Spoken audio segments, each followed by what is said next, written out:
The 25th anniversary season of the Pirelli World Challenge is shaping up to be one of the most competitive ever. Today, we're on the mean streets of Belle Isle in Detroit, Michigan. Traction and low-speed handling are critical on this very technical track, and Cadillac, Chevy, and Ford are all hungry for a hometown win. Hi everybody, and welcome to the Optima Battery Fan Zone here at Detroit's Belle Isle for the standing start, our pre-race show for the Pirelli World Challenge.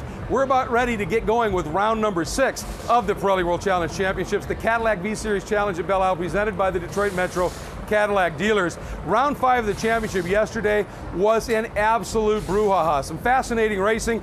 I alluded to it at the very top of the show. Johnny O'Connell, who has coming in to the 5th round of the championship, had won 3 of the 4 races that GT ran here on the mean streets of Belle Isle in the last couple of years. He finished 2nd in the other one. Well, yesterday he added win number 4 out of 5. It's an amazing run. He seems to just soak up the pressure that these teams all feel that are racing American cars here on Belle Isle in the shadow of the GM World Headquarters and all of the great automotive history here in Detroit. He seems to revel in it, and it shows. He had an immensely strong performance once again, got off to a great start, and was able to hang on when they got into traffic and the like, and put together a great run. Conversely, in the GTS category, it was a war. Dean Martin, who won in is only his 2nd start in the Pirelli World Challenge in the 2nd race of Detroit last year, which was his first weekend with the series, came back this year, had a huge crash, if you've been following the series, in Barber Motorsports Park. 4 of the leading Ford contenders taken out. They had to rebuild the car up basically from ground zero, yet Dean able to put it on the pole, hang on for the win. It was a great race, but behind him, it was furious. He was under attack, a lot of it, positions changing left and right. In the end, Jack Baldwin came home in 2nd, and that was an amazing story in its own right, with some great racing behind them as well. But up in the GT ranks, there is a young man who has leapfrogged from the very first race of the season from GTA for the non-professional driver. He podiumed, went right into the GT ranks, got a win at Barber. He had an interesting weekend thus far leading up into round 5 of the championship, then produced a storming race. Let's check in with young Andrew Palmer. We had a great launch off the start. We were able to secure, I think, 4th place, then pass Lazaro early on. Skeet and I were going through traffic. I had a little bit of a bad break in terms of moving through traffic, and he got a gap again, so the yellow flag really helped us.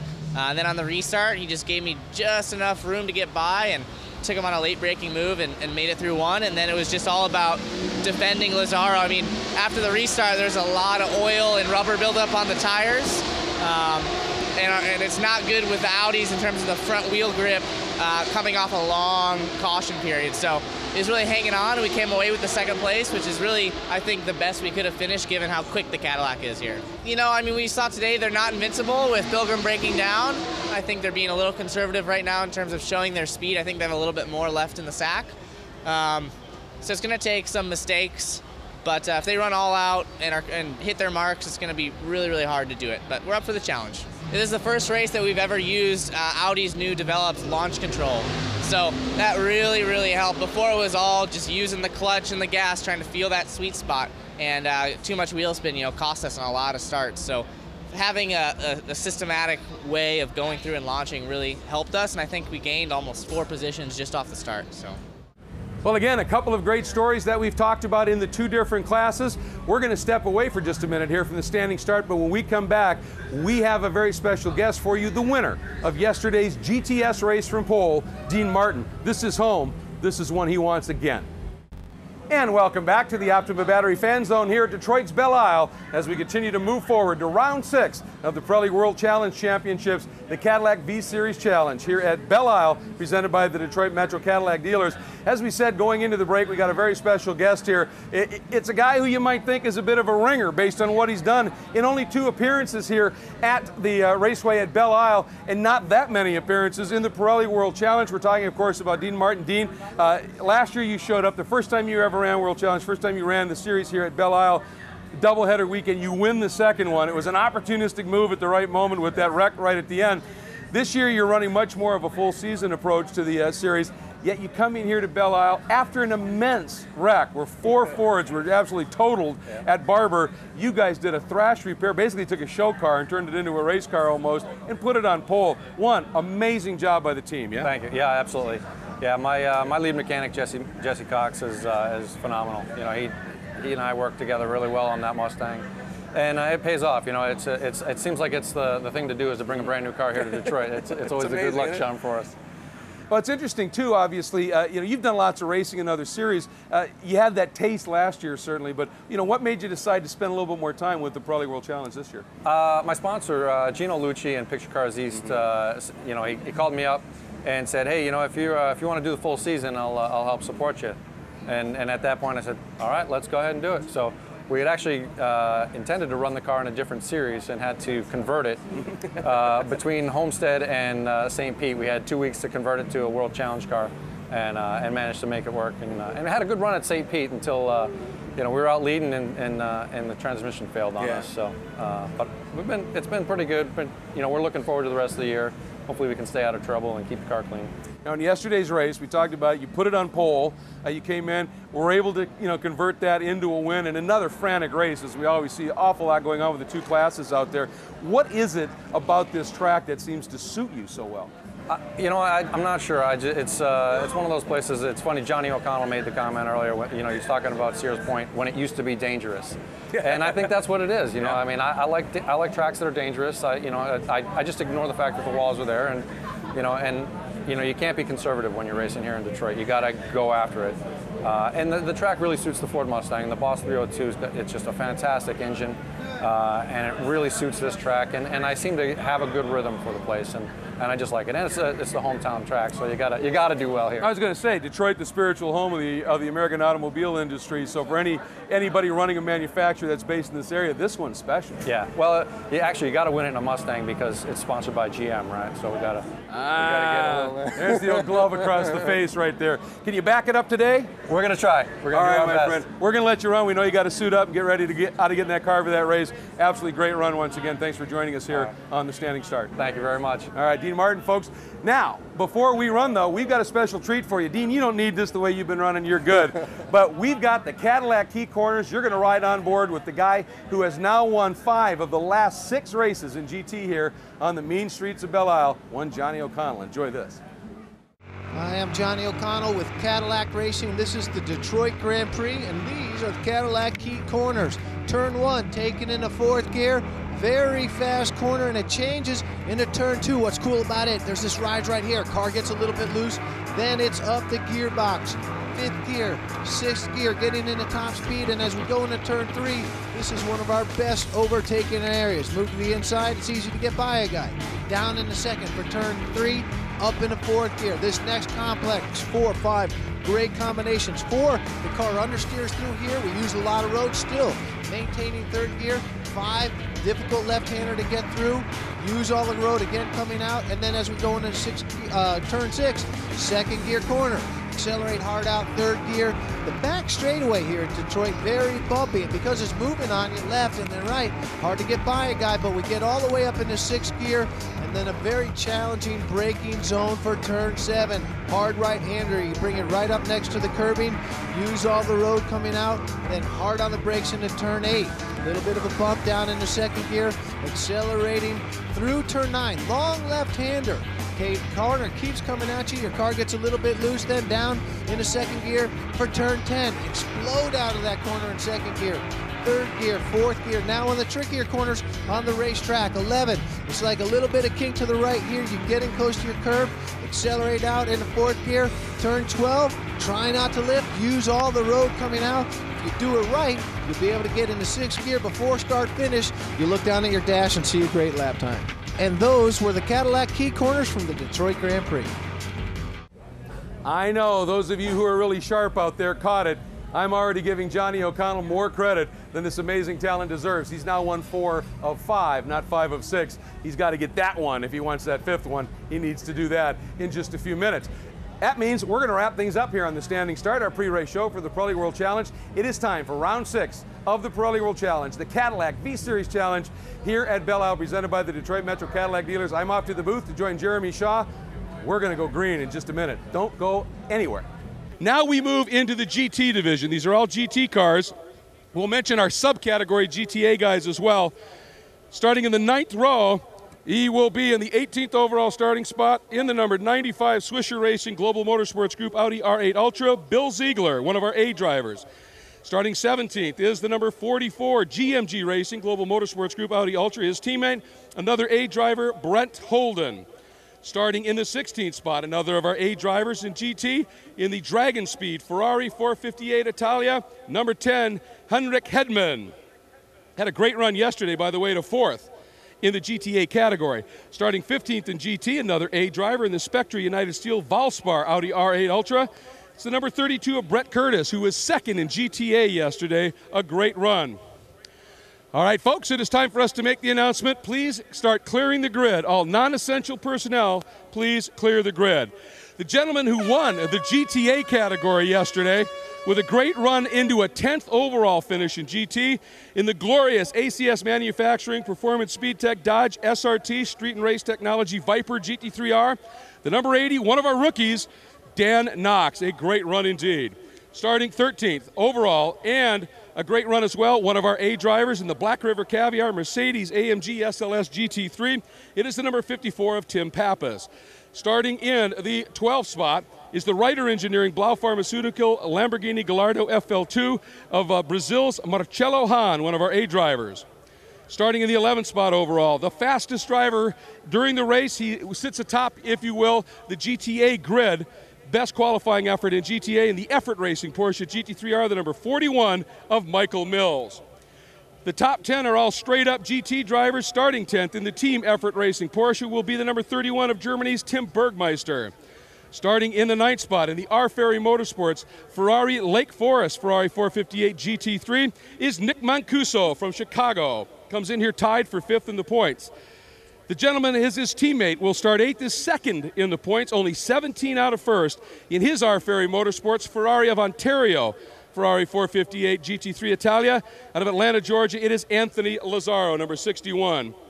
Starting in the 7th spot is the number 6, one of our young guns in the K-Pax Racing McLaren 12C GT3. It is Robert Thorne.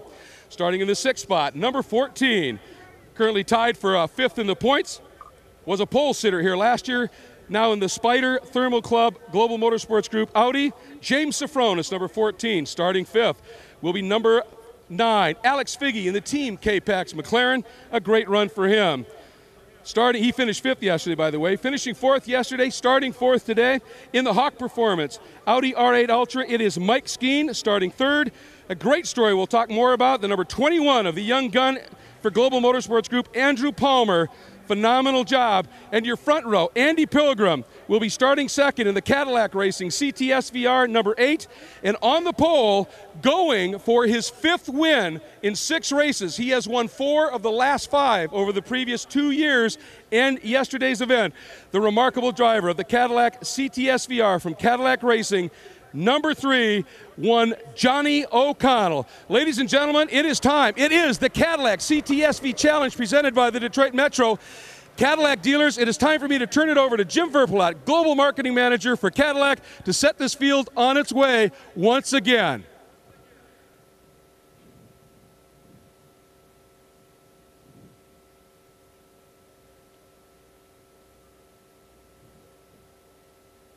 On behalf of our friends at Pirelli Tires and Optima Batteries and all of our Cadillac dealers and employees worldwide, welcome to the Cadillac V-Series Challenge on beautiful Belle Isle. Drivers, start your engines. That's how you do that. We're going racing. Throwing it up to the booth, and Jeremy Shaw. Thank you very much indeed, Greg Creamer. A full grid of 41 cars online here at Belle Isle. The weather conditions absolutely perfect. It's actually warming up a bit more than I anticipated this morning, so track conditions are absolutely perfect. It is a bit warm, but the sun is shining.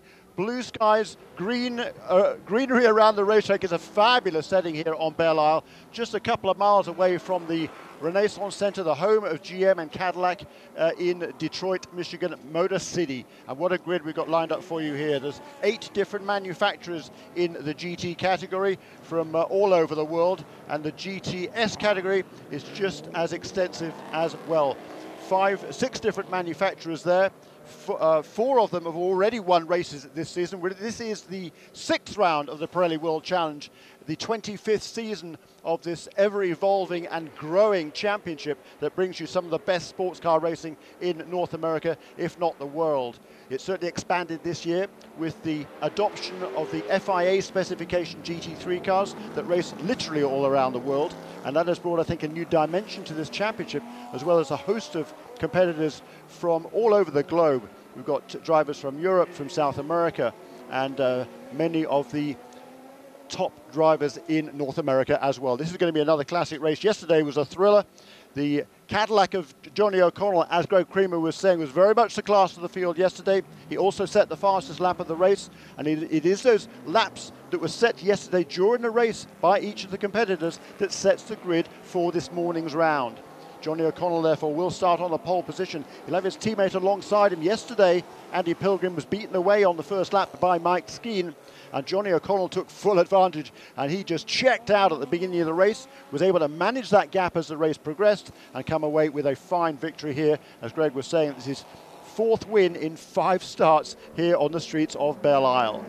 The cars will do one warm-up lap now. They will take their positions back on the starting grid. This will be a standing start, and again, it's a real spectacle for you. For those of you down there in turn 1, you're going to have a treat coming up in just a few minutes. There's a very short drag race from the front of the grid into turn 1. Absolutely flat out it'll be through that corner, and there's going to be a lot of excitement, I think, here. Many of the cars have traction control systems. Very advanced electronic systems on the cars to help the drivers get them off the line. Some of them, however, do not. So that creates kind of an imbalance, and it surely makes some exciting action on the first lap. Drivers now just trying to build some heat into their Pirelli tyres. Almost all the contenders here will start on a brand new set of tyres for this race.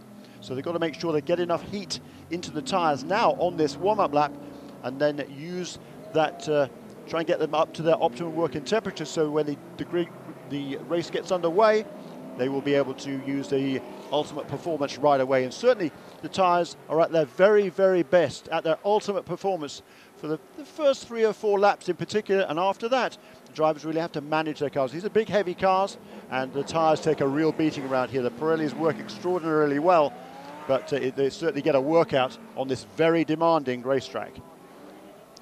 The leaders now coming around to take up their positions on the starting line. As a result of yesterday's victory, Johnny O'Connell moved back into the lead in the championship points table for the GT category.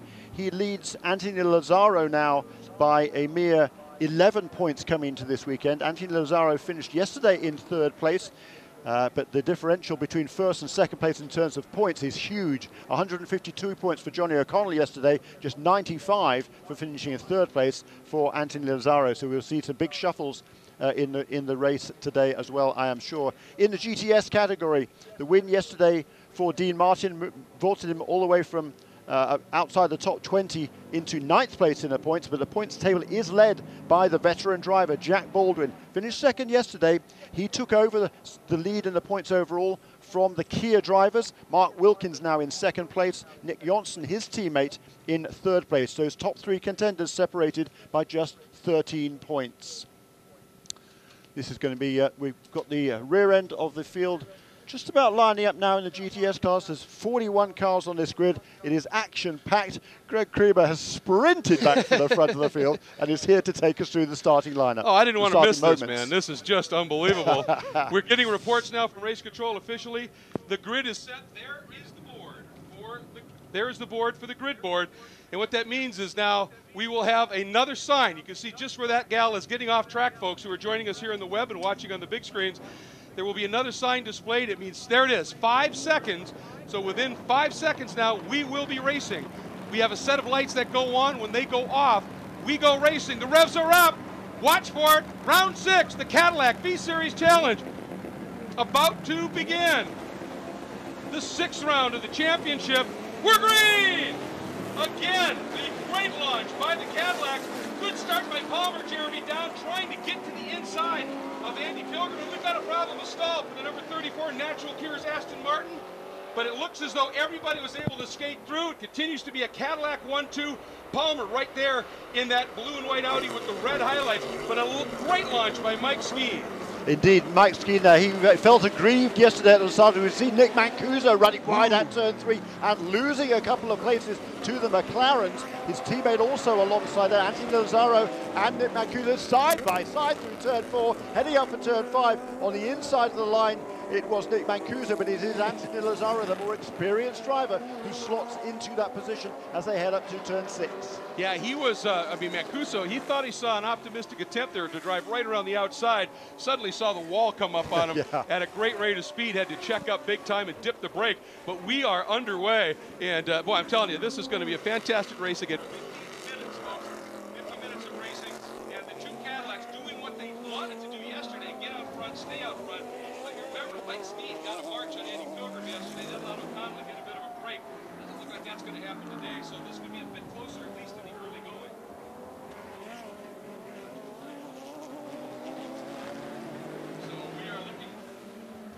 So we are looking forward to this unfolding in a great hurry. And of course, that battle in the back, you knew that Tony Buffamonte was going to be doing everything he could, and he's now got both Dean Martin and it looks like Alec Udell have put Bill Ziegler between them and Buffamonte, and that is going to drive Buffamonte insane with the speed we saw that he had in this morning warm-up. Yeah, absolutely right. We've got some tremendous battling here, and a couple of the contenders there in GTS have got themselves ahead of one of the GT cars. That's Bill Ziegler, who is in the middle of that pack there now. So that's going to create some problems for the guys behind him until Bill can get that car up to speed. He must have made a bad getaway there, and he's got two of the Ford Mustangs that got around him now, and then the rest of the pack is kind of bottled up behind him. So it is Dean Martin who leads, but Alec Udell, the youngster, is right with him in second place. Boy, and I'll tell you, Andy Lee got he had a good qualifying run based on his lap in the race. And right now he had to go defensive because both of the Kias were looking to get around him. And as a matter of fact, Lawson Aschenbach doing it again, Jeremy. This guy is so opportunistic, and the number 38 there came up the inside trying to make a move on his teammate, and that was Wilkins on Janssen. Janssen defended a little bit. It slowed Wilkins down, and again, we have seen Lawson Aschenbach take advantage of opportunity and go right on by. Now Wilkins is going to try and get by around the outside of Aschenbach down this long run down the strand. And let's see, does he do it? He noses ahead. Aschenbach almost wanted to give him a little bit of a nudge there, but Wilkins shuts the door. Aschenbach has to give. And Lawson Aschenbach, he had some problems yesterday. He was running amongst that big lead pack. Had a shock absorber broke on that number 1 Black Dog Speed Shop Chevrolet Camaro. They've repaired that overnight. They don't really know what caused it. It was a very strange and unlikely occurrence on that car, but the car is back up to speed now, and they feel they made some gains with the setup overnight. Lawson Aschenbach is feeling racy this morning. Yeah, a couple of unusual things. For Andy Pilgrim's car, just suddenly had a left front brake rotor come apart. That just, it doesn't happen very often. He did a masterful job of controlling it. They got into the pits, fixed it, and he went back out, but was way, way down the order. So right now, those two Cadillacs, and once again, folks, the scenario for these cars, the Cadillacs built to the GT World Challenge GT rules, not the FIA GT3 spec. They're a little more powerful, but they're therefore heavier. But what that does, especially with the great amount of adjustability in the suspensions of these Cadillacs, it allows those Pirelli P0 slicks to come in a little quicker. They can get heat, they get performance a little faster than these GT3 cars. That's when they want to gap the field a little bit, because eventually when these GT3 cars finally get those tires up to temp and the pressures are right, and that really activates the car, brings it to life, that's when they can start and run things down. And we saw that unfold yesterday in that great march to the front by Andrew Palmer. So right now the Caddies doing what they want to do, Jeremy, open up a little bit of breathing room. And part of it is when they catch the back of that GTS field, it gives them the ability to be a little bit more comfortable in how they're going to try and make passes and moves and not have to push too much. But we did see yesterday, once the GT leaders caught the GTS field, getting past some of these cars is easier said than done, and you could easily lose 3 or 4 seconds a lap, as we saw for Johnny O'Connell trying to thread his way through. And sometimes if you're the pursuer in that situation, it is possible to take advantage of the leader being held up, and that certainly would be what Andy Pilgrim would be hoping for. Well, and we have a full course yellow, so everything we just talked about and trying to get that gap built,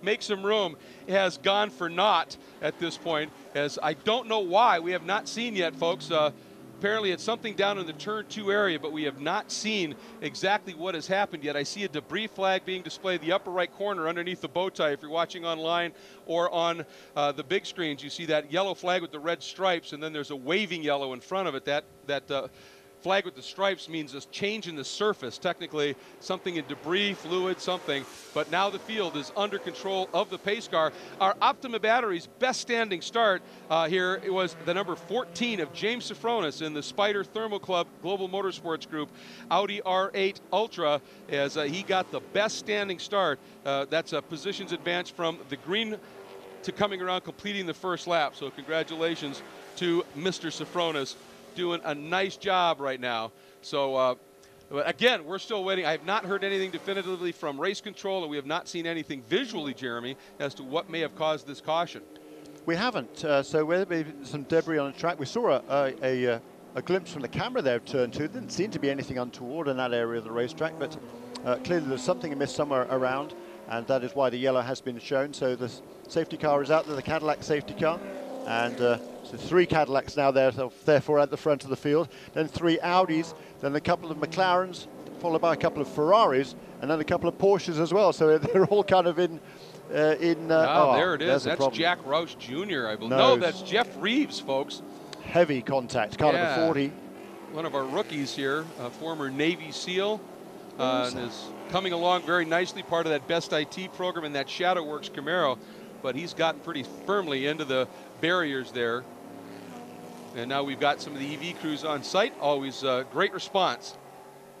And of course, they'll get in there and assess the car, as well as the driver, obviously, but also see what what is going to be needed to get that car cleared and removed. So, always hate to see these yellows in a rather short 50-minute timed event, but such is the nature sometimes of the intensity of the Pirelli World Challenge on a street course. I think is that turn 7, where that is.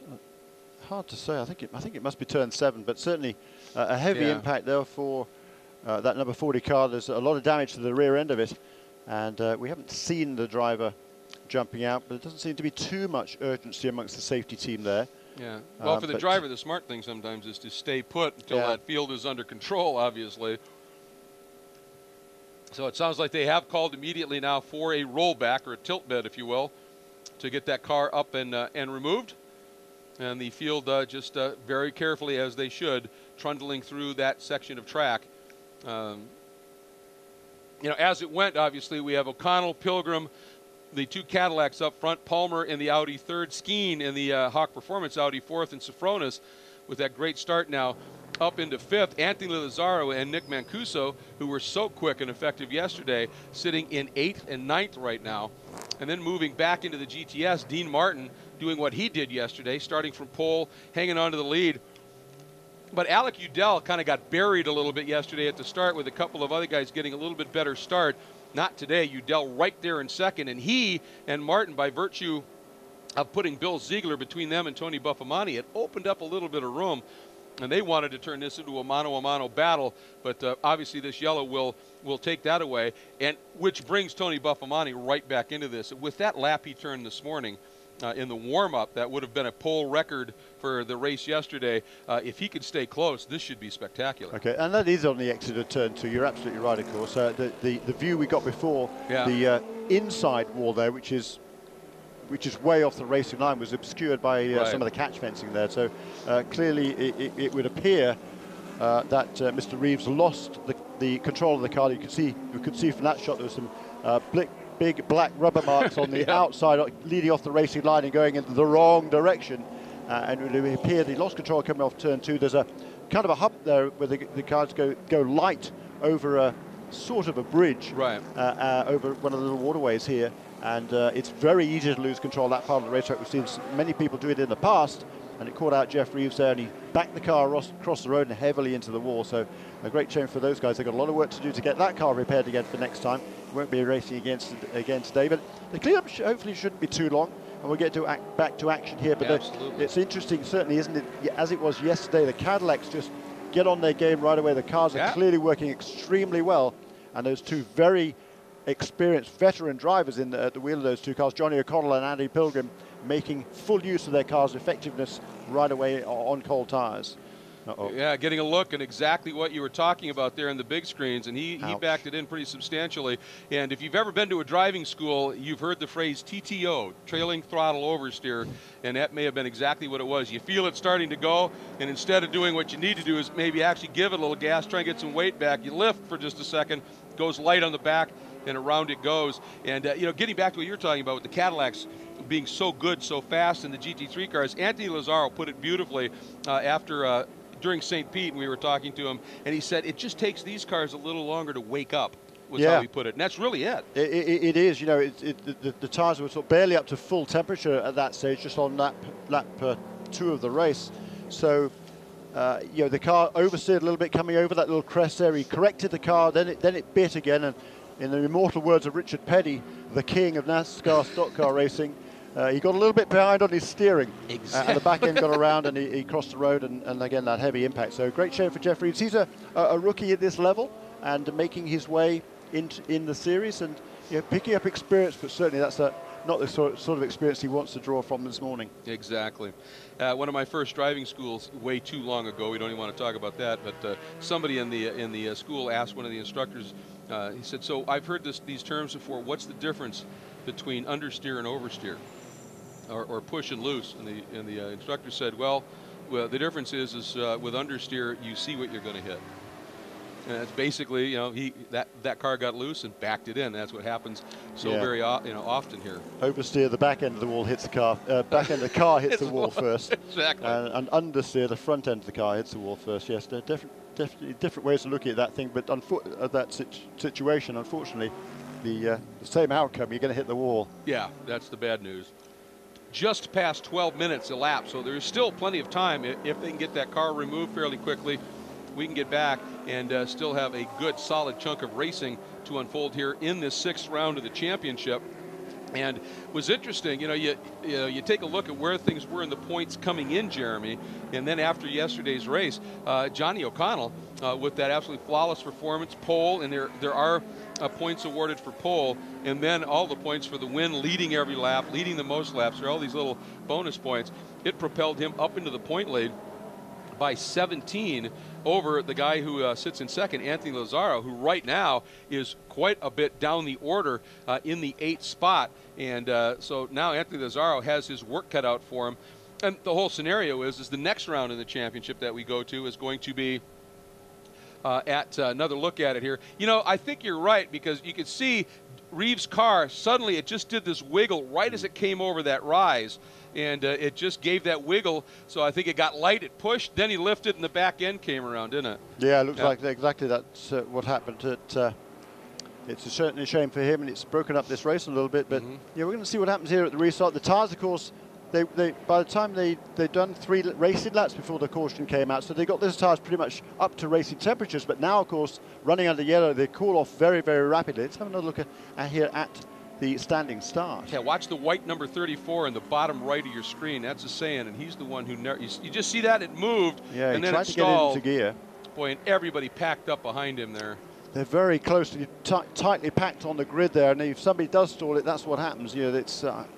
I was surprised, quite frankly, how closely the field was packed there for the standing start. The problem, of course, here is there really isn't a long straightaway on which to hold a standing start on this Belle Isle Raceway. So you have the cars really have, by definition, to be fairly close together. But unfortunately, for the 2 guys directly behind Nick Kasayan there, that would have been Mitch Landry, I think, and Mark Clennon. Exactly. They were absolutely nothing they could do about it. They had just had to wait, be patient while everybody else went past on either side of them, and then they could get underway as well. So those 2 have been very much inconvenienced and were right at the back of the pack. Looks like they were struggling to find something there on that Camaro of Reeves to attach to. Now, I think if I read the signaling right, they indicated, okay, we're connected. Start winching it up there. So hopefully we'll see that car make the move up onto the flatbed in short order. And as they're moving past, we can see Nick Kasayan's car, though. He did get that car fired up again. He was the guy who stalled on the grid. He'll be frustrated with that, because Nick Kasayan has made very good progress this year with that Aston Martin. He's been the quickest guy from that TRG team, generally running at least 3 cars, and he has been the fastest contender.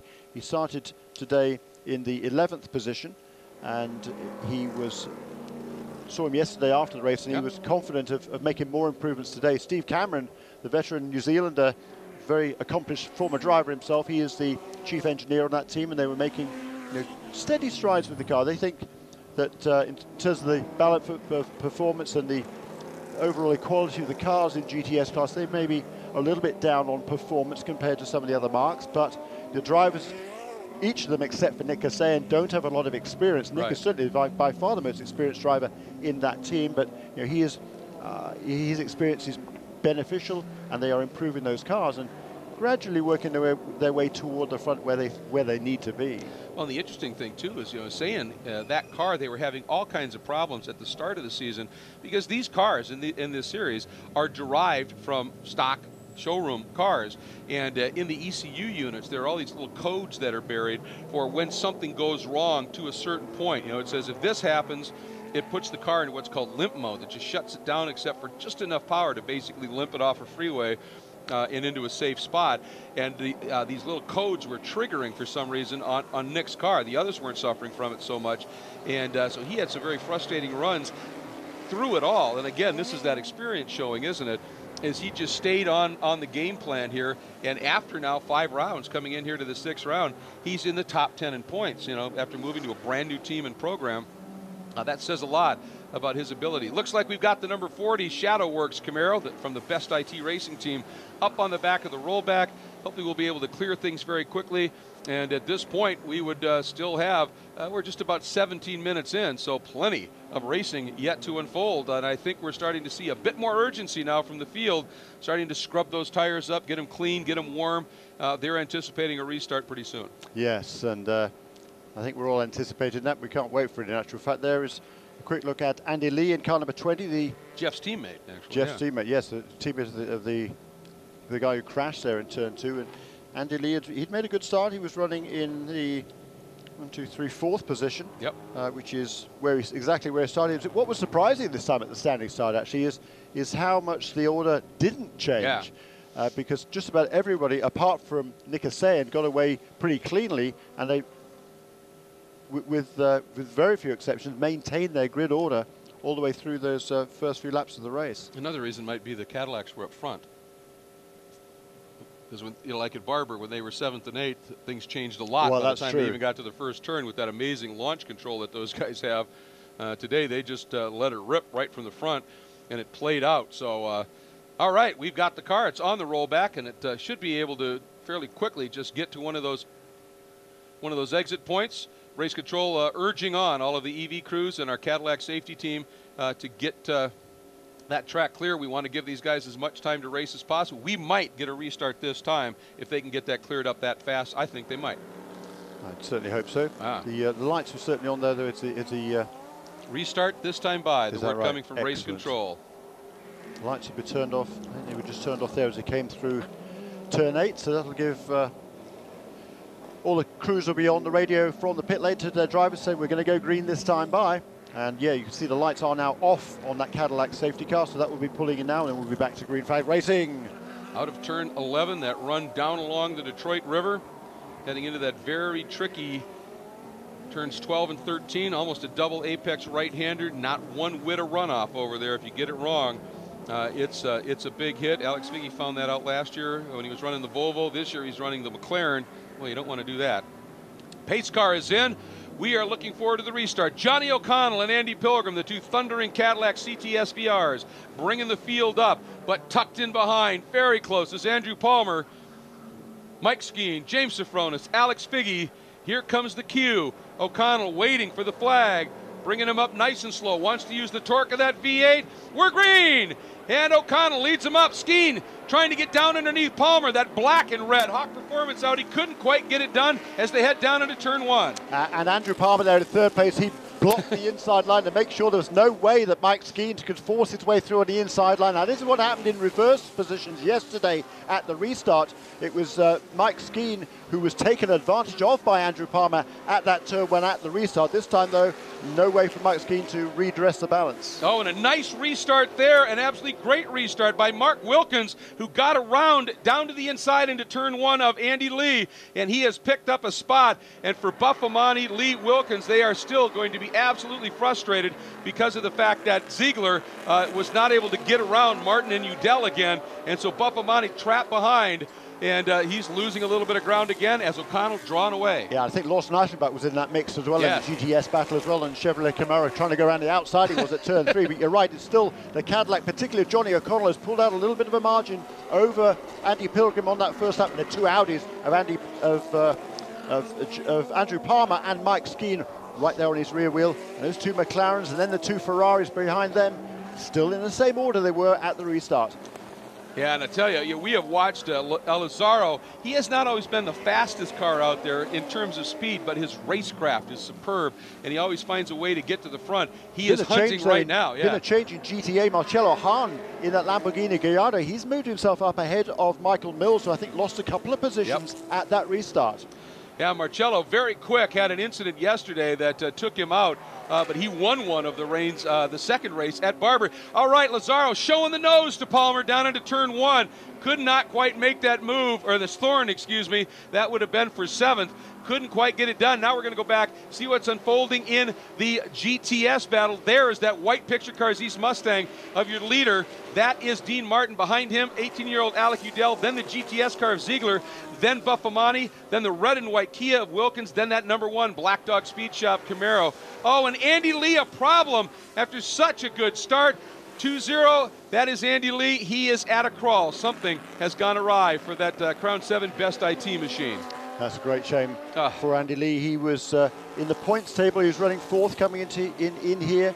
About 90 points behind the leaders is Jack Baldwin, who leads the GTS category into this race with the two Kia Optimas of Mark Wilkins and Nick Johnson in 2nd and 3rd. But Andy Lee there was right in contention in 4th place. And a poor finish here. Boy, that would be a big blow to his championship hopes, and he's still not up to speed again. Yeah, I think he's just trying to get it around to the pit lane and see if there's something that the crew can do from that Best IT team to try and get him up and running. Again, there is Rehagen leading. There's Udell, then the GT car, the GTA car of Ziegler, and then the rest of this pack. Oh, what an attempt right there. That was a pretty optimistic. David Sturks actually got inside one of the curbs, as I think he thought Boucher in the Nissan, the number 51, that OS Geiken Sparco machine was going to turn down on him, and Boucher actually left him a little room, but Sturks, he's a rallier, so bounding over a couple of curbs isn't going to affect him too much. Look at Buffamani, that blue Mustang with that black stripe, trying anything he can to get around that GTS machine of Ziegler and try and get in and get after this battle up front, because those two guys right there just going out of your frame, 50 Martin and 17 Udell, are opening it up. And I think Buffamani, we've seen the speed he's capable of in that morning warm-up, and he just needs to get unleashed a little bit, and he just can't. Yeah. It's super battling going on there. Yeah. Jack Rouse Jr., I think, has he found a way past Lawson Eichenbach? Yes, he has. He sure has. Yeah. So that was for the 5th position in the GTS category, and right behind those two is Jack Baldwin as well. So great battles there, and that's going to be a battle. There's no doubt about it. That is going to go all the way to the end of this race. That GTS battle is so tight. It is. Meanwhile, up front, there is O'Connell, there is Pilgrim, those two beautiful Cadillacs, just easing away a little bit. The official margin last time by start finish between those two cars and the 3rd place machine, about 1.5 seconds. And you know, they're just trying to, as we said, to open that gap up, so when they catch the back of the GTS field, they've got a little bit of breathing room to just be a little bit more disciplined in what they have to do in traffic instead of trying to force an issue. That's when incidents can happen. And those two drivers up front, two of the absolute best, not just in terms of speed, but the racecraft of Johnny O'Connell and Andy Pilgrim is remarkable. Yeah, I mean, this is the 49th start by Johnny O'Connell in the Pirelli World Challenge, but his teammate Andy Pilgrim, 140th start for him. He's been around this business a long time. But Johnny O'Connell, of course, huge success in open wheel ranks, and then particularly with the Corvette program in American Le Mans Series and just GT racing in general. Huge amount of experience in this sort of a car in particular, big V8 sports cars, and he is excellent, and he's showing his capabilities this weekend. 4-time Le Mans winner. That really says it all right there. Well, I'll tell you, in spots, Alec Udell is just all over the back of Dean Martin's Picture Cars East Ford Mustang, and Alec in that Watson Racing MDG Ford Mustang. Then in other spots, you see Martin ease away just a little bit, and it's just a great cat and mouse game right now. And in between that, there you see Ziegler, the straight line speed of the big GT V10 Audi, runs up to the back of Udell on the straights, then falls back into the clutches of Buffamani and holds them up when they get into the twisty bits, and that's what keeps it interesting. Boy, Johnny O'Connell not exactly just lagging about here. You can see that car a little bit of a drift as he comes through that real tricky complex over by the fountain and the casino, which serves as the media center here on the course of the weekend. He's letting that car flow a little bit, isn't he? Yeah, he is, and I think the Cadillacs, they're not built to FIA GT3 specification. These are built to World Challenge specification, so they are heavily developed from last year. They've certainly got a bit more performance in every aspect over 1 year ago. There's Andy Lee bringing that number 20 best IT car onto pit lane. We saw the problems for him earlier on. But those Cadillacs, they are super fast, and they really are suited to this racetrack because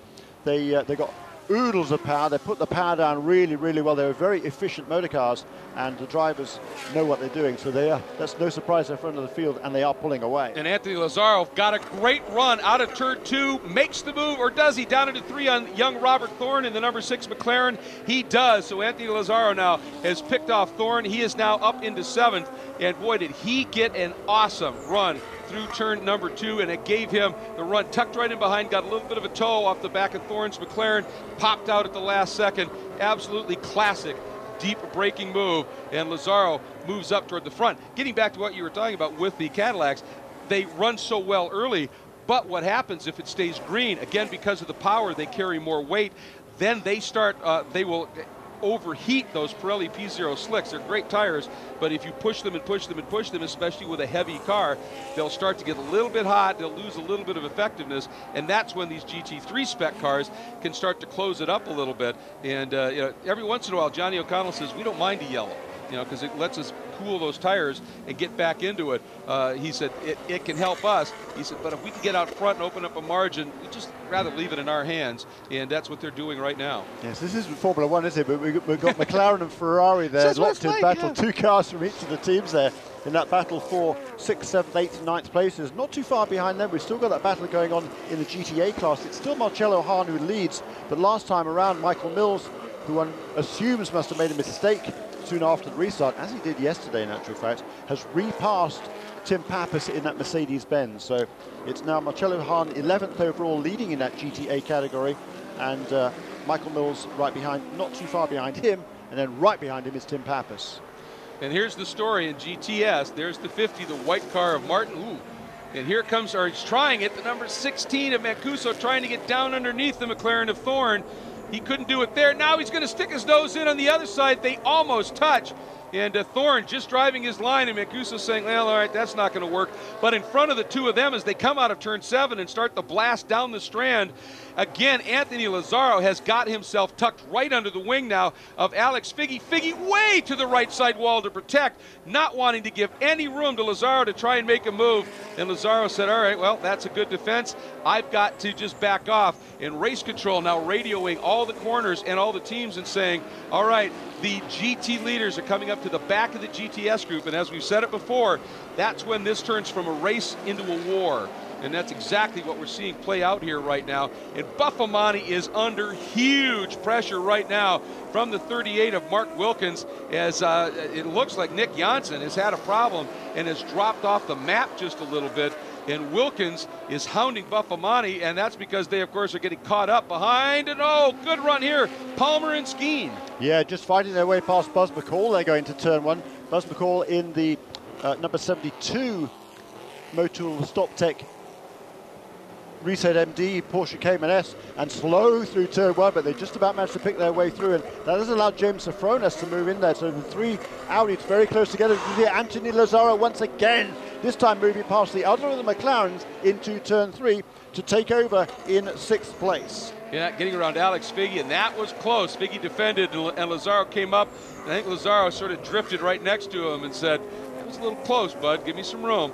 And went through, and then Lazaro, again showing that racecraft, wasted 0 time finding a line to get right around Buzz McCall, and look what it's done. That has allowed him now to very quickly, once he got around, and use Buzz McCall a little bit as a pick. That's what you do. You know, that's this chess match that you play, and he's quickly opened up a nice margin. Now Mancuso continuing his attack on Thorne. Takes a look. Not enough. And we saw this yesterday. In fact, we've seen it most of the races this season. The Ferraris really come on strong towards the end of the races.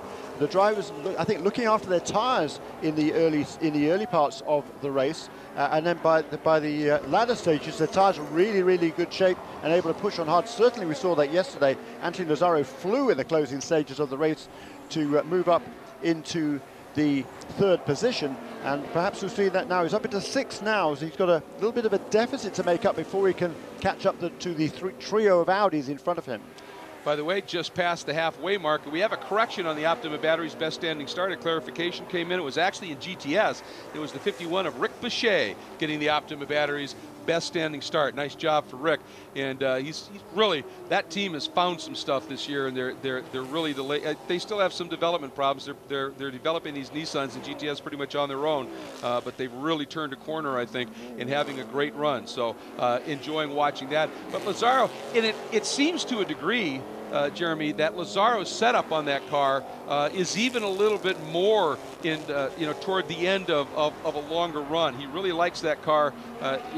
He's not there sometimes right at the start, and then just wicked quick at the end of the race. And boy, he is now starting to close up a bit, and rather rapidly, on that phenomenal battle we've been following for 3rd between Palmer in the Global Motorsports Group 21, Skeen in the number 2 Hawk Performance car, and then Sofronis.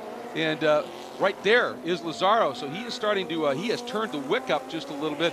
His best lap right now, a 1:33.5.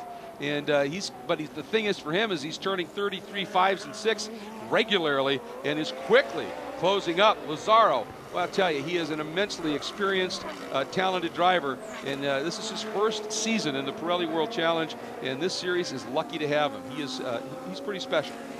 Yeah, and you talked about a little while ago, Nick Johnson there in kind of a 36, the Kia Optima Turbo. He clearly has had some problems. Yes. He seems to have, he's not taking part in the race, and again, that is going to be a big dent in his championship aspirations, because if you don't finish here, you lose an awful lot of ground to the other front runners. Nick Johnson was 3rd place in points coming into this race. He's going to fall back from there. Yeah, tough day here, and that's sort of been his MO ever since this team came into the World Challenge. He either wins, podiums and wins, or DNFs, and it's just a luck thing sometimes. Here's that battle we've continued to be watching here between the blue number 33, the Capaldi Racing Ford Racing entry of Buffamonte, Mark Wilkins in the remaining 38 Kia, and then right behind them now the 60 of Jack Roush, and then a little bit of drift to them. Yeah. I think Jack Baldwin may have gone around. Yeah, he did. Baldwin has gone around Lawson Aschenbach. That should put him up now into the 6th spot. But here's the deal. Ziegler now is gone. And look how quickly Buffamonte has reeled in Udell, and he's bringing Wilkins and Roush with him. And, oh, boy, Andy Lee, this is a tough day. As he's been in and out of the pits after whatever that problem was developed. Now he's stuck down in the runoff, which tells you it may be a brake-related issue. You just can't get the car to slow down. We're just speculating there. But now, this is when it's going to get fierce in GTS, Jeremy, because those top 5, here they are. The number 50. Yeah, and we've lost Aschenbach again as well, haven't we? He's gone missing from that group as well. He was right in the thick of it. Yep, Buffamonte now, that blue car is all over the back of the black and white Mustang. That is Alec Udell, the 18-year-old phenom who's having himself one heck of a race here today. He had a podium and a fast lap here last year, and he was really not happy with yesterday. He said, we know we could do better, we're going to, and boy, have they. Yeah, we got pretty much 6 cars here nose to tail. Certainly the first 4 absolutely nose to tail. Then maybe a couple of carlets in between the next 2 as well. And in the meantime, Anthony Lazaro is absolutely flying. He's caught up with those 3 Audis in front of him. Now, though, he's got to find a way past them. And James Sofronis is the first in line. He's in that kind of a 14. He is a guy that Anthony Lazaro is going to have to pass first if he's going to move up from his current 6th position. And about 15 minutes to go, about 15 minutes left in this one, folks. So it is time for everybody to get angry here. And Andy Pilgrim just turning his best lap of the race. Palmer did as well. Sofronis did. And again, another very quick. At this point, Anthony Lazzaro, listen to this, folks, has turned to 1 minute 32.8. That is a very quick lap. The only guy who's been faster is Johnny O'Connell with clear track up front. And right now the margin between O'Connell and his teammate, 0.7 of a second, but between Pilgrim in second and Palmer in third, 7 seconds. So today clearly is Cadillac's day here on Belle Isle. And at this point, what do you think? You know, I mean, Johnny's won now, 4 of 5. You think Andy decides it's time to race him and actually go after him, or is Andy going to continue to play wingman here? The two of them are awfully close on track right now. As we go back here, there they come out of turn 2, this long run down into turn 3, coming up on lots of GT traffic. Jorge De La Torre there. Pilgrim, late move, showed the nose, then decided, no, with Johnny right up behind that Aston Martin, that could have ended in tears. But, you know, Andy is an amazing overtaker. I thought maybe this is game on time. No, he wasn't trying to pass today. He was just looking to the inside, trying to sort of fake out Johnny O'Connell, I think, more than anything else. He moved to the inside, yes, but he never sort of ducked late on the brake to try and actually make the move. He's just making sure that Johnny knows he's there, he's ready to pounce. But, you know, Andy Pilgrim, he's a team player as well. The last thing he wants to do is cause any problems for Johnny O'Connell. In terms of the championship standings, Andy Pilgrim is quite some way back. He's over 125 points back in 4th place, so it's Johnny O'Connell as the championship leader. That is the big picture here. Oh, Andy Pilgrim, a huge tank slapper, as he thought he was going to have a lane to get down underneath Chris Outzen, and it just suddenly went completely sideways on him. Excuse me, I don't know that that was Outzen. It was one of the always evolving cars. Brilliant save, but that now has cost him a large chunk of time back to O'Connell. That margin has ballooned from, well, as we said, almost close enough to try and move to the better part of 10 car lengths. That was a big tank slapper, and it was a brilliant save by Pilgrim. Yes, he was. That certainly got his attention there, and has enabled Johnny O'Connell, for the first time in a little while now, having a little bit of breathing space at the front of the field. Lap 19 completed by the race leaders. They've got a handy margin of about 4.5 seconds over the pursuers, and it is still Andrew Palmer who leads that battle in car number 21, followed by Mike Skeen. A little bit of a margin between those two last time around, and then James Safronis in car number 14, and right behind him Anthony Lazzaro. We have a car spun at turn 7 and trying to, I think that's the 62, that might be Clennon, and the field coming up here, everybody trying to weave their way through. Plus, we've got some of this action now as that battle for 3rd, 4th, 5th, and 6th in GTS, coming up through some of this GTS traffic in GT, and this is going to be fierce. And boy, Lazzaro, actually, he got hurt. He's still trapped in that. He had been all over the back of Safronis, and now he's lost a little bit of touch. But is that, no, that's Skeen getting around Rick Boucher. Whew, this is some fierce stuff. Yeah, great battling going on here up and down the field. We still see, though, that Aston Martin of Mark Clennon is stuck in the middle of the road. And oh, finally he's got got some power there. Got it out of the way, pulled off into the safe area. That is at turn 7, and he will now wait for a gap in the traffic to rejoin the race. But certainly it's cost him a lot of ground. Now here's that battle in GTS, and guess who's right in the midst of it? The two Cadillacs coming through. There's Martin in that white picture cars East car, the black and white Mustang. Right behind him, a Yadel, the blue and black Mustang, the Capaldi Racing Buffamani driven car, then Wilkins in the Kia.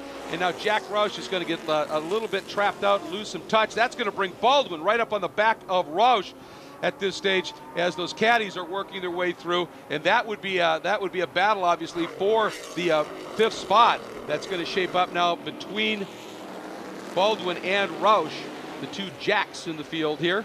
As we are watching, and the Cadillacs right now, they need to be a little bit careful because this is the GTS lead battle. They don't want to do anything to hurt anything there. Buffamani sees him coming, lets one go. That's what he wanted to do. He used that as that's what I mean. Let the one guy go, keep the other guy behind you. That gave him a little bit of breathing room back to Wilkins. And now on this straight, the Cadillacs might just be able to clear him. Yeah, and traffic giveth and taketh away, and always. Certainly Andy Pilgrim now closed in again. He was within a second last time around. He's a little bit farther back. The two McLaren still nose to tail. It is car number 9 ahead of car number 6, so Alex Figge ahead of his young teammate Robert Thorne, but they've been cleared by both of the Ferraris now. Nick Mancuso has managed to find his way past as well, following from his team leader Anthony Lazzaro a little while ago. And Anthony Lazzaro, he's pulled quite some way up the road, and he's still challenging James Sophonis for the 5th position.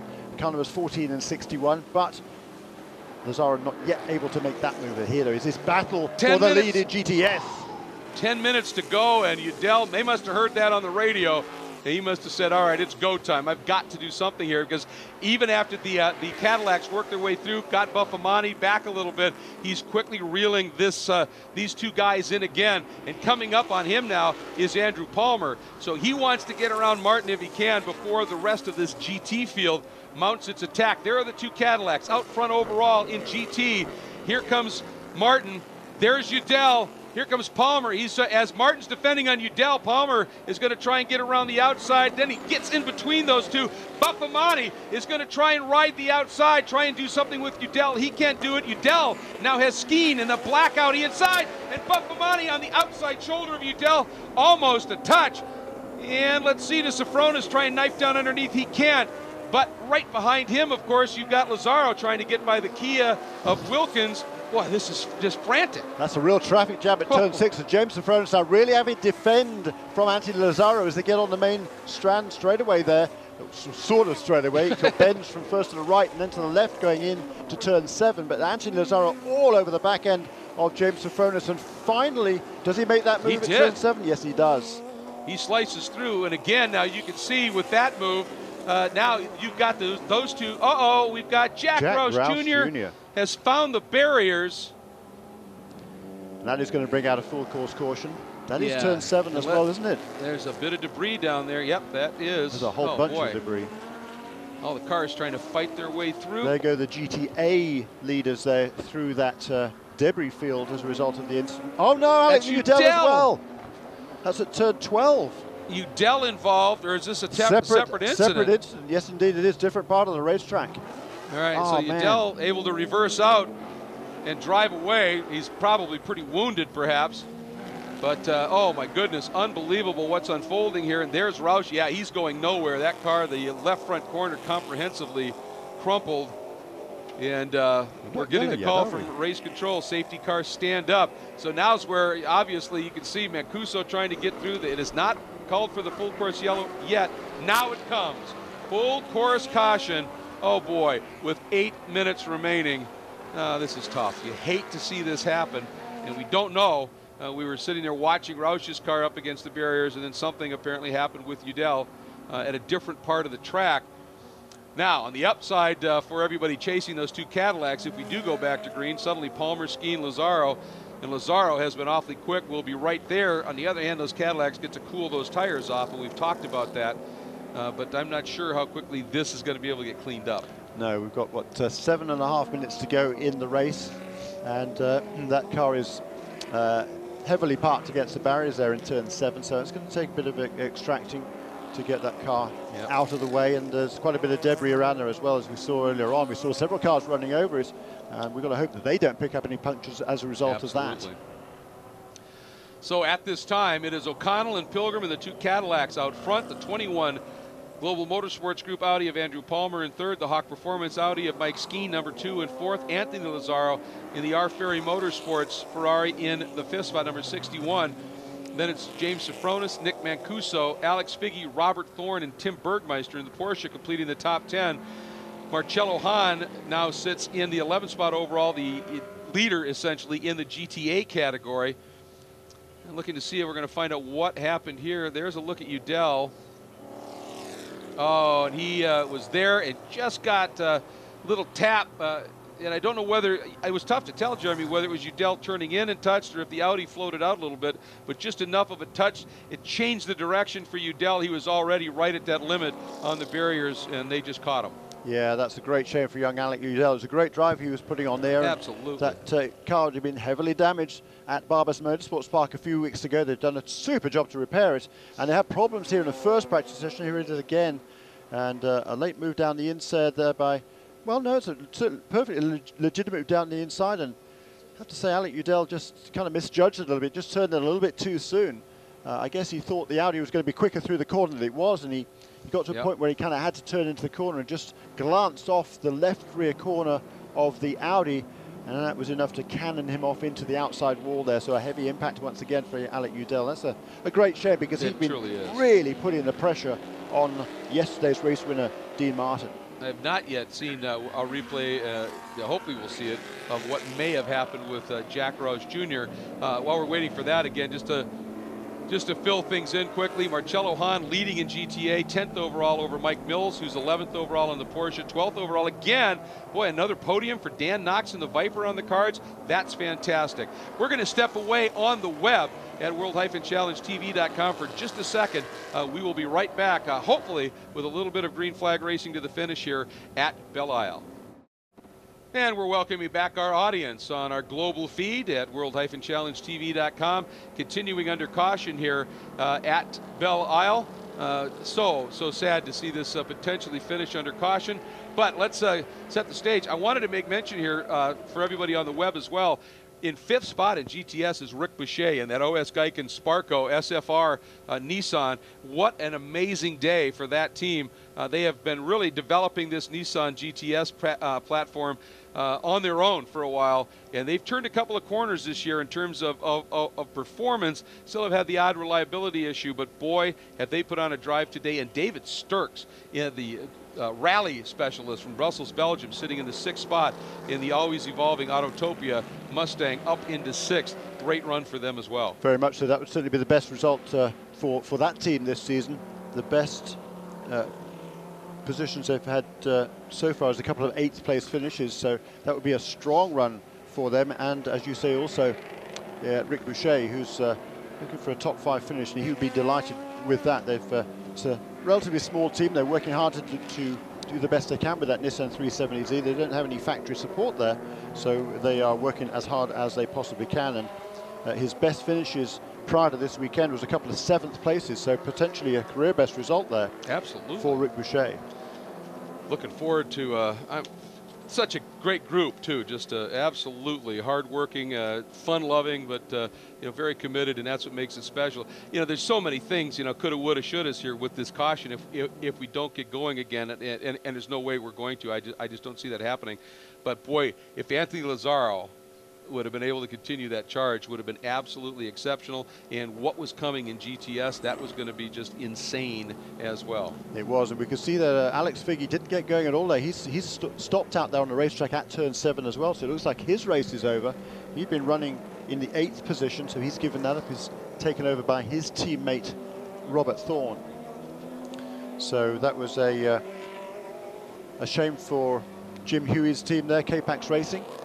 The two cars have been running in tandem pretty much all the way through the weekend, in actual fact, with Alex Figge holding the upper hand in the early stages of the race. Both of them, though, were picked off by the 2R Ferry Motorsports Ferraris, but they were still running strongly in 8th and 9th places. Not where they want to be, but they are still learning those cars. The McLarens, they only began to put this program together in late January. The cars were delivered, one of the cars was delivered right at the end of January. The second car came along quite a bit later, so they've had virtually no development time, virtually no testing once the season has got underway. So they're very much behind the 8 ball with those McLaren MP4 12Cs, but absolutely, it's a great car, and there's a lot of potential in there which they haven't yet quite completely unlocked. But there is a McLaren engineer over here from the factory in England at every race, and they are making big strides with that car. White flag is out, so it is going to be a finish under caution, folks. That's obviously never the way we want to see it happen, but safety is absolutely paramount, and with that car still down there and wounded, just nothing we can do about it. So as they run now, it will be how they finish, unless somebody breaks under caution. And believe it or not, in this series, we've seen that. Johnny O'Connell last year at Long Beach thought he had it won under caution. What he didn't know for a moment was that the car that had caused the caution, Alex Figge's Volvo, blew a brake rotor, and it popped a piece of rotor right through Johnny O's radiator, and 2/3 of the way through the final lap, he ground to a halt, and it all changed up. So don't see that maybe happening here today, but you never know till that checker flies. So that's the scenario. So Jeremy, I will leave you to wrap things up here. I'm going to get an early start over to Victory Circle, where I'm sure we'll be talking with some very happy and maybe a couple of frustrated drivers, as is always the case in the competitive nature of this series. Thank you, Greg Creamer. And that has been certainly a shame that the race should finish under yellow. But for Johnny O'Connell, hey, he's been there, done that. He's been around this sport a long, long time, almost 30 years of racing experience. And he has used every bit of that racecraft this weekend. He's hot off the line here with that Cadillac CTS VR, and he has never looked back. A couple of times he's come under a little bit of pressure from his teammate Andy Pilgrim, but on each occasion Johnny O'Connell able to eke out a little bit more of an advantage, and he was still comfortably out in front when the yellow flags came out, and now following that Cadillac safety car home to the finish line. It will be the win number 13 for Johnny O'Connell in Pirelli World Challenge competition. This will cement his lead at the head of the championship standings, and it was also cement the lead for Cadillac in the Manufacturers' Championship coming into this weekend. They held the advantage of just 4 points over Ferrari. That was extended yesterday to 9 points with the win for Cadillac and the best of a third place finish for the Ferrari cars, and this afternoon it will be extended even more because Cadillac comes away with a win and the best of the Ferraris is only in 5th place. So that is going to put Cadillac in a very strong lead in the championship for the Manufacturers' Championship for GT. In GTS, the win again for Ford's second win in a row, and that will move Ford from 3rd place this morning in the Manufacturers' Championship in GTS, I believe, into the championship lead, because 10 more points, 9 points for the victory, 1 point for the pole position. That will vault them ahead of both Kia and Porsche for the lead in GTS Manufacturers. Here comes our checkered flag. There is Johnny O'Connell to take the victory. His teammate making it a photo finish for Cadillac here in the Cadillac V-Series Challenge at Belle Isle, race number 2 of this weekend. And there is our race winner in GTS, Dean Martin. Again, a clean sweep for Ford Mustang. Some of the awards given out for this race. The Optima Battery's best standing start goes to number 51, Rick Boucher. Made up 7 spots at the start line. The Invisible Glass clean pass of the race for car number 60, Jack Rouse Jr. So some consolation, at least, for a car that ended up heavily against the wall. Anthony Lazzaro was named as the Cadillac CTS move of the race for his pass of the McLarens moving up through the field, and the Sunoco Hard Charger. 13 positions made up during the race by Rick Boucher. That Optima Battery's best standing start, he translated that into a career best 5th place finish for that car number 51. So hats off to those guys. But our race winners today, there is Dean Martin. Here is Johnny O'Connell, the veteran driver. He loves every race win. Every race for him is a lot of fun. When he comes away with the victory as well, it's so much sweeter. Let's run down the top finishers then in the GT class. Our race winner, car number 3, Johnny O'Connell, in the Cadillac Racing Cadillac CTS VR. 2nd place, Andy Pilgrim, his teammate. 3rd place for Audi, car number 21, Andrew Palmer. 4th place, also in an Audi, car number 2, Mike Skeen. Then the first of the Ferraris, Anthony Lazzaro, who did manage to find a way past James Sofronis. So Anthony Lazzaro, car number 61, finishes 5th. James Sofronis for Audi in car number 14 in 6th place. The Lazzaro's teammate is Nick Mancuso. He finishes in 7th, ahead of car number 6, Robert Thorne, the best of the K-Pax Racing McLarens. Tim Bergmeister for Effort Racing Porsche, car number 31 in 9th place. And rounding out the top 10, our GTA winner this afternoon, just about afternoon now, is Marcello Hahn in the Reiter Engineering Lamborghini Gallardo. And that will tighten up the points again in the GTA category. Let's have a look now at the GTS finishers. Once again, a perfect performance from Dean Martin. He led from the pole position and has led all the way in this race to come away with his 2nd win of the weekend, 2nd win of the season, the 3rd win of his career, all of them coming right here on the raceway at Belle Isle. Farther down the order, before we go to that, we'll look down the overall finishing order. In 11th place, Michael Mills, the 2nd of the GTA contenders, followed by Dan Knox in car number 80, then Henrik Hedman, Tim Pappas, Brett Curtis, Brent Holden and Bill Ziegler rounding out the GT field. And in 18th place overall, our GTS leader, Dean Martin, just from Tony Buffomante, who moves up into 2nd place in car number 33. Third place is Mark Wilkins in the Kia Optima. That'd be good championship points for the Canadian driver Mark Wilkins, and that probably will be enough to move him again back up into the lead in the GTS points this afternoon. Behind Mark Wilkins comes Jack Baldwin. Actually finishes next in line, so that's going to be very tight on the points going into the next couple of rounds on the championship. But Jack Baldwin finishes 21st overall. Behind him, Rick Boucher, his best finish of his career in that Nissan Motul SPL Nissan 370Z in 22nd place overall. A career's best finish also for car number 52, David Sturks, for the always evolving racing Ford Mustang. Then is Alec Udell, who brings that Watson Racing car number 17 Ford Mustang across the line, heavily damaged on the left front corner, but he got it out of the wall there, having made that mistake in turn 12. He does at least get a good finish.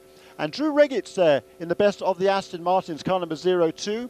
He finishes in the 25th position overall, followed by Brad Adams and Mitch Landry, and then Tony Gaples in the next position, followed by Nick Essayan, who made up well from that stall at the start, and then Eric Davis in car number 75, the second of the always evolving racing entries. So the race has finished not the way we wanted to under yellow flags, but certainly a great day in GTS for Dean Martin, in GT for Johnny O'Connell. It will be Johnny O'Connell who leads the championship away from Belle Isle and on to the next couple of rounds of the championship, which will take place later this month at Road America. Thanks for joining us here on WorldChallengeTV.com, and for everybody here at the Raceway of Belle Isle. My name is Jeremy Shaw. My thanks also to Greg Creamer and all the production crew here. We will see you again at Road America in a couple of weeks' time.